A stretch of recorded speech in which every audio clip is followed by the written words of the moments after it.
Yo lo que espero es, yo lo que espero es que la computadora me lo guarde, porque este, la otra vez tuve un problema con esta misma computadora, pero bueno, vamos a ver, vamos a ver.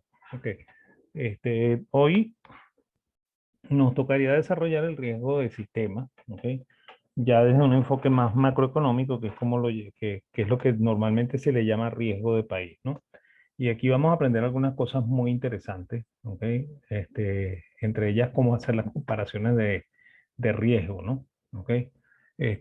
Primero que el riesgo país es el riesgo que engloba los diferentes elementos, o el riesgo de sistema es el riesgo que engloba los diferentes elementos del sistema y que afectan a todas las inversiones en un determinado país, ¿ok? Y en el caso de las calificadoras, ellos lo estiman utilizando el riesgo de impago de la deuda externa de un país, ¿no? Entonces, cuando una calificadora de riesgo nos dice estos bonos son doble A o triple A o B o triple B, lo que ellos digan, ¿ok? Eso lo que nos dice es una calificación en torno a la posibilidad de que ese país honre o no honre su deuda, ¿no? O sea, que lo pague o no lo pague, ¿no? Y habla de la probabilidad de que puede ser que no lo pague, ¿ok? Entonces, así es como lo definen las calificadoras, ¿no? Sin embargo, eso supone que el país debe tener deuda para que tenga una calificación de riesgo, por lo cual un país sin deuda no debería tener calificación de riesgo, ¿no? ¿Ok? Y eso tampoco es muy cierto, ¿ok? O sea, efectivamente hay un riesgo, ¿ok? Que se corre y que probablemente las calificadoras lo ven parcialmente y incluso también las personas que lo ven, como vamos a mostrar de seguida, lo están viendo parcialmente porque lo están viendo a través de la existencia de un instrumento de deuda de ese país, ¿no? ¿Ok? Normalmente las personas lo miden así, ¿no? Toman el rendimiento del bono de más largo plazo de ese país, ¿ok? Y lo comparan con un país, con un país de referencia, ¿no? ¿Ok? En el caso de los países de América, ese país es Estados Unidos, ¿ok? En el caso de los países europeos, el país que se utiliza como referencia es Alemania, ¿ok? Y en el caso de los países de Asia, normalmente se usa como referencia el Japón, ¿ok? No es China, ¿ok? A pesar de todo el rumor que corre siempre alrededor de China, China es un país que está en vías de desarrollo todavía, ¿no? China no está desarrollado, ¿no? Y por supuesto, sus condiciones de riesgo no son las condiciones del más bajo riesgo en Asia, ¿ok? Por lo cual, no se usa como patrón de referencia para los países del Asia, sino que para esos países se utiliza el rendimiento del bono del Japón, ¿no? Y bueno, y normalmente lo hacen así, ¿no? O sea, si ustedes buscan un documento de riesgo en Internet, ¿ok? Y habla de riesgo país, probablemente lo miden de esta manera que estamos diciendo, ¿no?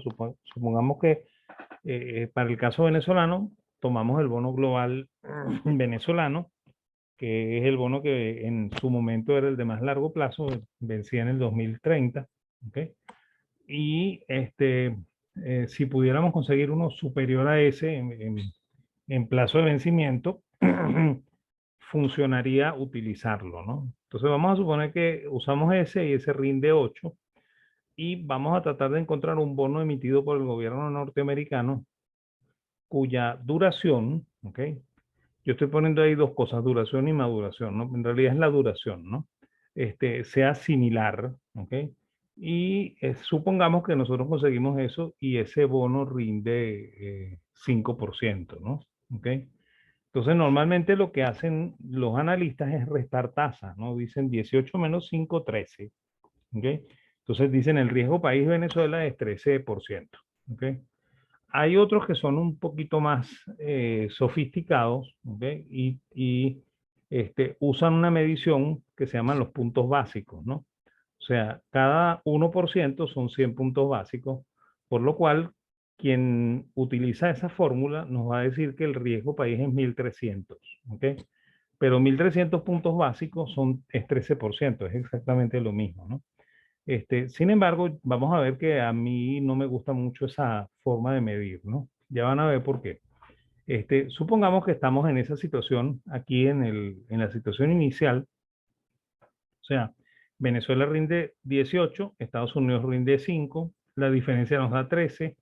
Si lo medimos en puntos básicos, en basis point, aquí está escrito basis point, es 1300 puntos, ¿ok? 1% es 100 puntos básicos o 100 basis points, ¿ok? Eh, por lo cual, el, el riesgo sería 1300, ¿ok? Para quien lo ve con esa forma de medir o para quien lo ve como diferencia de tasa, es 13%, ¿ok? Supongamos que pasa un tiempo, 3 meses, 4 meses, ¿ok? Y el rendimiento del bono venezolano disminuye, ¿ok? Mientras que el rendimiento del bono norteamericano se mantiene constante en 5%, ¿no? Si eso pasa, yo hago la resta y me da 12, ¿ok? Y bueno, entonces si yo soy de los que usa esta forma de medición, diría el riesgo país disminuyó, pasó de 13 al 12, ¿ok? Si yo uso los basis points, pensaría que es 1200 y también diría que el riesgo país disminuyó, que pasó de 1300 a 1200 puntos, ¿no? Luego, otro periodo después, pongamos un mes, 2 meses más, resulta que el bono norteamericano es el que baja 1%, mientras que el venezolano se mantiene en 17, ¿no? Entonces, si eso pasa, entonces 17 menos 4 da 13, o sea que volveríamos en, en términos prácticos a la misma situación del punto 1, ¿ok? Y decimos que el riesgo volvió a ser 1300 puntos o 13%, ¿ok? Y bueno, supongamos que después pasa otro determinado tiempo, vamos a suponer un mes más o 2 meses más, y ahora el que baja es el bono venezolano y se mantiene constante el bono norteamericano, ¿no? Entonces volvemos a sacar la cuenta, 16 menos 4 nos daría 12 y 12 por 100 serían 1200, ¿no? Entonces el que mide en puntos diría que la situación del punto 4 es igual a la del punto 2, ¿ok? Y es un poquito menos riesgoso que en el punto 3, que era exactamente igual a la del punto 1, ¿no? ¿Okay? Para los dos pasa eso, ¿ok? Sin embargo, yo creo que eso no está bien medido, ¿ok? Las tasas no se comparan restando y sumando, ¿ok? Eso es un error garrafal, ¿ok? Entonces, las tasas, como son logaritmos, se restan dividiendo y se suman multiplicando, ¿ok? O sea, la suma de los logaritmos es la multiplicación de los logaritmos, la resta de los logaritmos es la división de los logaritmos, ¿no? Entonces, bueno, si eso es cierto, entonces, bueno, yo divido el rendimiento del bono venezolano entre el rendimiento del bono norteamericano y le resto 1 y me consigo la prima de riesgo, ¿no? Que para el primer caso sería 0,18 entre 0,05 menos 1, 2,6, ¿no? O sea, 260%. Entonces yo diría que la prima de riesgo venezolana es 260 puntos, ¿ok? No 13%, ¿ok? Y yo, si usaría puntos básicos, diría que serían 26.000 puntos, ¿ok? No 1.300 puntos, ¿ok? Entonces yo creo que eso está mal medido, ¿ok? Ya voy a tratar de demostrar por qué lo digo, ¿ok? En el punto 2, la cuenta daría así, sería 0,17 entre 0,05 menos 1, ¿ok? Y eso me daría 240%, lo cual efectivamente es menos riesgoso que en el punto 1, ¿ok? Pero no son 1.200 puntos, ¿no? Serían 24.000 puntos, ¿ok? Igual que tampoco es 12%, sería 240%, ¿ok? En el punto 3, volvemos a sacar la cuenta, sería 0,17 entre 0,04 menos 1, ¿ok? Y resulta que en ese caso me da 325%, ¿ok? Lo cual equivaldría a 3.000, a 32.500 puntos, ¿no? Básicos, ¿no? Entonces, bueno, si eso es cierto, entonces esta situación no es igual a esta, ¿ok? Y es muchísimo más riesgosa que esta, ¿ok? Y bueno, y por supuesto sí es más riesgosa que esta, ¿no? Pero es mucho más riesgosa que esta, ¿ok? Y bueno, llegando al punto 4, entonces tomamos el 0,16, ¿ok? venezolano dividimos entre 0,04, le restamos 1 y eso nos da 3, lo que equivale a 300%, ¿ok? Que es más riesgoso que esto y que esto, pero es menos riesgoso que esto, ¿no? ¿Ok? Y bueno, y si lo mido en puntos serían 30.000 puntos, ¿no? ¿Ok? Ahora, ¿cómo demostramos que que la forma de hacerlo que yo estoy proponiendo es la adecuada y la otra no? ¿Ok? Supónganse ustedes que viene un inversionista extranjero, ¿ok? Y nos dice que él quiere invertir en Venezuela. ¿Ok? Él es un norteamericano, ¿ok? Que tiene ¿cómo se llama? Eh, ¿Cómo se llama esto? ¿Aló? ¿Aló?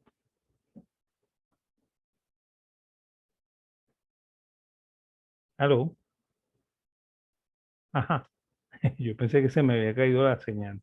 Este, él es un norteamericano que tiene una inversión en los Estados Unidos que rinde 10%, ¿no? Y entonces él quiere traerla a Venezuela y nos consulta sobre la posibilidad o sea, a qué tasa él haría los descuentos para estimar los flujos de de ese negocio para ver si es rentable o no, ¿no? Entonces, bueno, si él va donde los analistas que sacan estas cuentas, restando y sumando, entonces ellos le dirían, bueno, mire, usted tendría que sumarle a su 10% 13 o a su 10% 12 y entonces usted descontaría el 23 o el 22%. ¿Ok? Probablemente el señor se va contento con esa respuesta que creo que sería la más generalizada, ¿ok? Pero si él viniese a la oficina mía y me preguntara a mí, yo le diría, bueno, mire, su negocio rinde 2 veces lo que rinde el bono norteamericano, su negocio rinde 10%, y bueno, para que usted gane lo mismo que gana allá, aquí, usted debería exigir el doble de lo que rinde el bono venezolano, y el doble del bono venezolano es 36, ¿no? ¿Ok? Y de hecho, si yo tomo el 10 y lo multiplico por 1 más 2,6 me da 36. ¿Ok?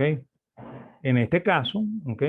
También le diría lo mismo, pues usted agarra su 10% y lo multiplica por 1 más 2,4 y eso le daría 34, que es el doble de 17, ¿no? ¿Ok? En este caso, ¿ok? Este, como ya el rendimiento norteamericano se cayó a 4, entonces este señor está ganando 2 veces y media lo que es el bono norteamericano. Entonces, si yo multiplico 2 veces y media por 17, me da 42,5, ¿ok? Que sería lo mismo que multiplicar el 0,10 por 1 más 3,25, ¿ok? Y si viene en esta situación, entonces yo le diría, bueno, usted debería ganar 2 veces y media 16, que es 40%. ¿Ok? Y bueno, y igual si lo hacemos multiplicando, si tomamos el 0,10 y lo multiplicamos por 1 más 3, ¿ok? Daría 40%, ¿no? Y eso es lo que debería ganar este señor, pues. ¿Ok? Entonces, la forma correcta de calcular la prima de riesgo es esta, ¿ok? Y no esta, ¿ok? Por lo cual, la mayor parte de esos cálculos que se hacen están mal hechos, ¿no? ¿Ok? O sea, se calcula así, ¿ok? Se calcula como porcentaje relativo, ¿no? ¿Ok?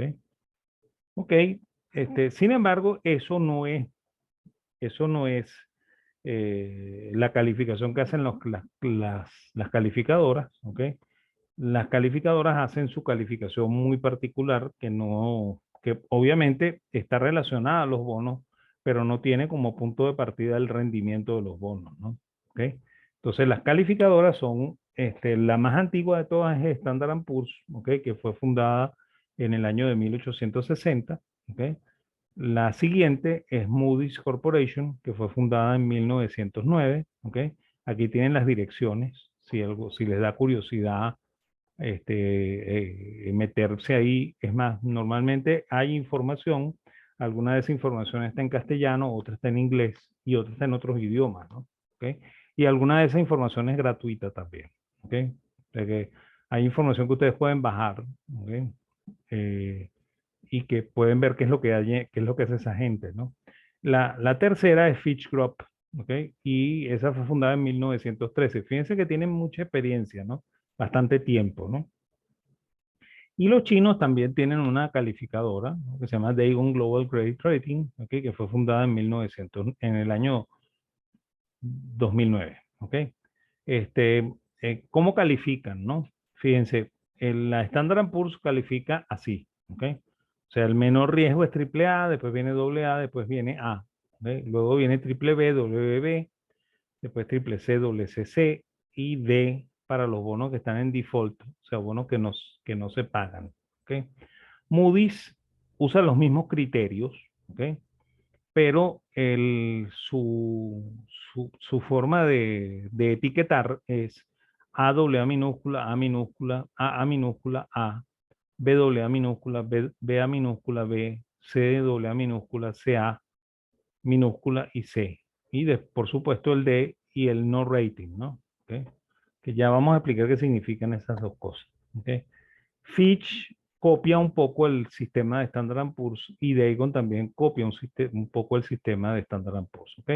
Y aquí hay que tomar en cuenta una cosa adicional, ¿no? Que ellos normalmente utilizan el mismo criterio para los mismos niveles, ¿no? ¿Ok? De hecho, por esa razón, estos cuatro calificaciones se llaman investment grade, ¿ok?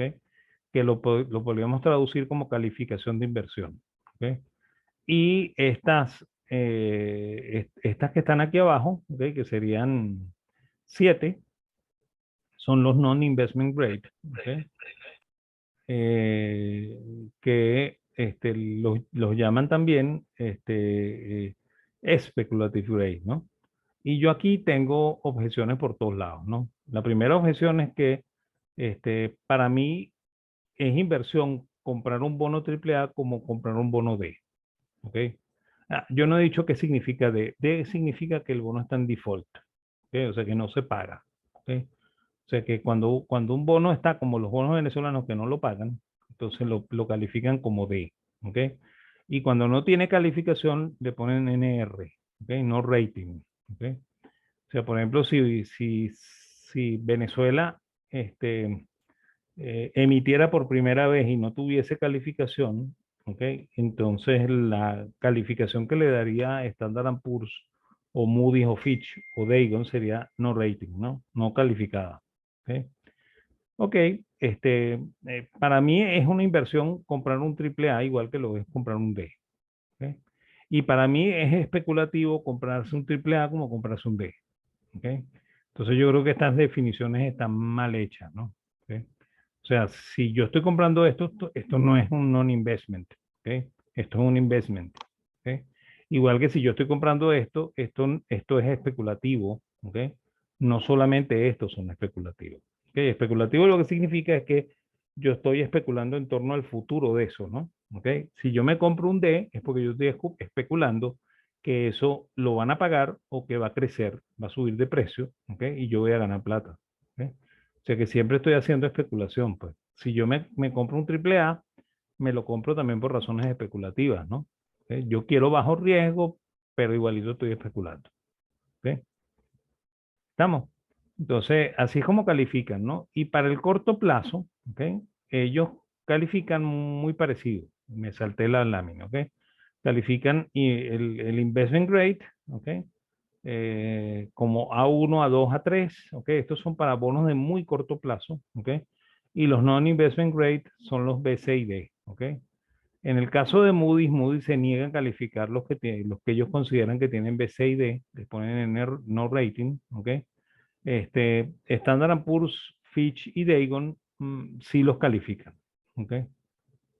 Entonces, así es como lo hacen, ¿no? Igualito dividen entre investment grade, non-investment grade, ¿ok? Esto se parece mucho a la que se hace en Venezuela. ¿Ok? En Venezuela se califican los papeles comerciales, ¿ok? Y las calificaciones son A1, A2, A3, ¿ok? B, C y D, ¿ok? O sea que son muy parecidas a la que se hace. ¿En qué se basa? Bueno, se basa en la medición del riesgo de crédito, ¿ok?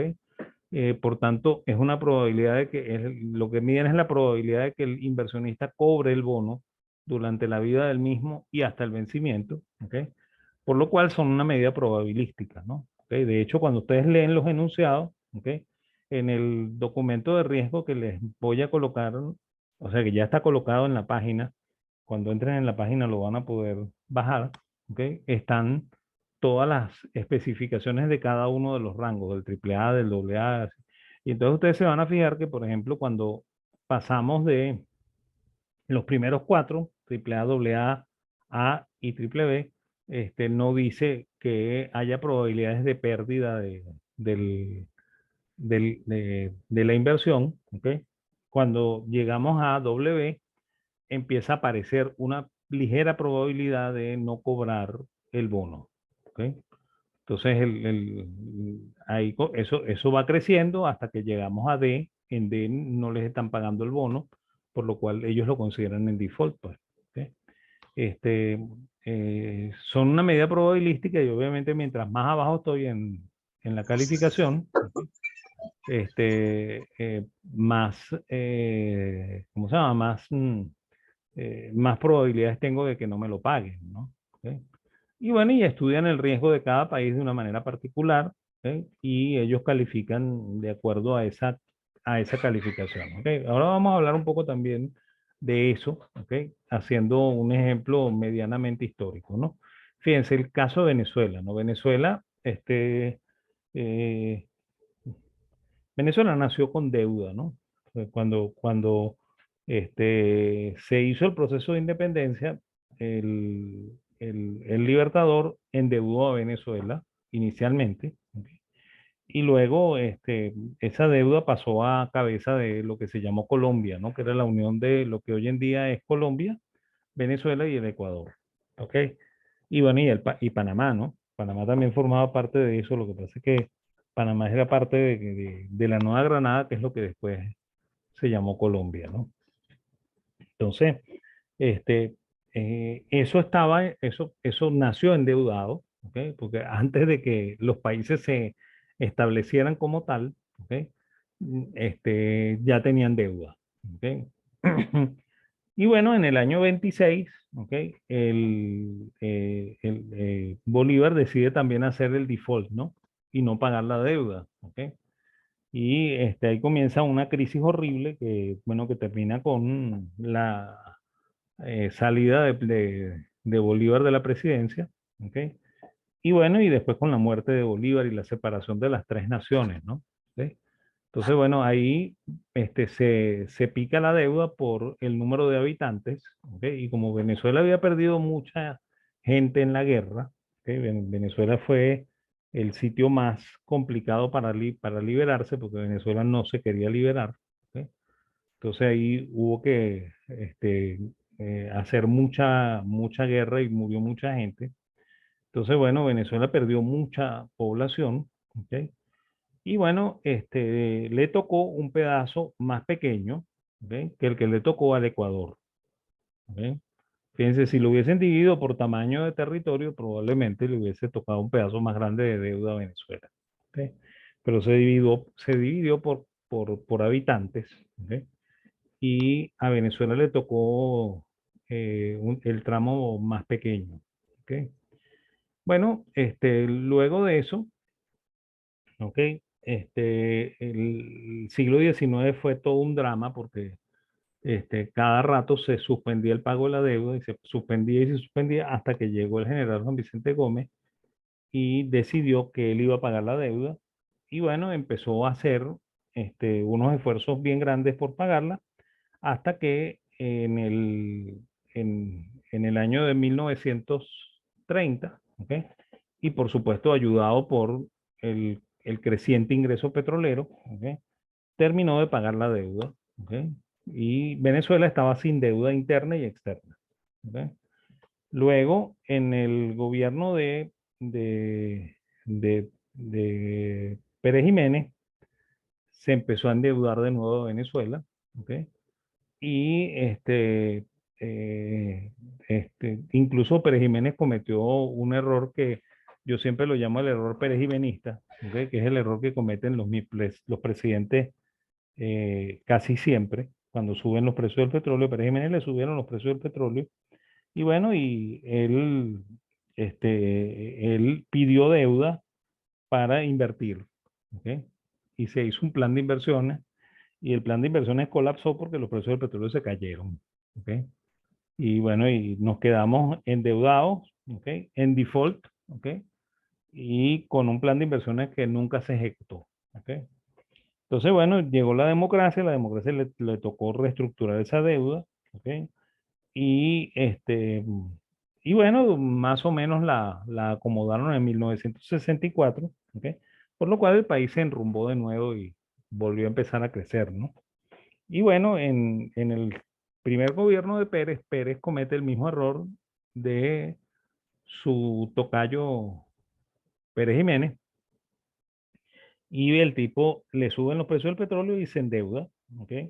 Y bueno, en ese momento Venezuela, a pesar de los default que había hecho antes, porque eso es una de las cosas que siempre dicen, que Venezuela nunca ha hecho default, eso decían en los años 90, ¿ok? Pero eso es falso, ¿no? Venezuela ha hecho varias veces default, ¿ok?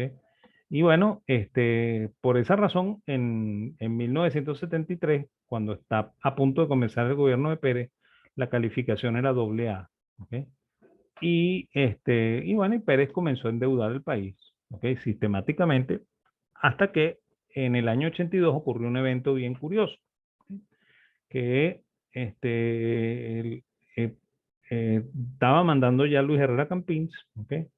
El país tenía problemas serios, el precio del petróleo se había caído en el 82, ¿ok? Sin embargo, ellos anticiparon que el año 83 iba a ser bueno, que los precios del petróleo iban a repuntar, ¿ok? Y bueno, y como el gobierno no tenía mucho dinero con el cual pagar las deudas del 82, entonces el Banco Central decidió revaluar las reservas de oro, ¿ok? Darle un dividendo especial al gobierno, ¿ok? Y el gobierno pagó así un montón de gastos que tenía atrasados, ¿ok? Y bueno, y tomaron una segunda decisión, ¿no? Afuera en Nueva York había un depósito por algo así como 8.000 millones de dólares, los trajeron y los pusieron en las reservas internacionales, ¿ok? Y, y bueno, y eso fue el dinero que se acabó en la fuga de capitales del año 82, ¿ok? Y bueno, cuando eso pasa, la- las calificadoras colocaron la deuda en B, ¿ok?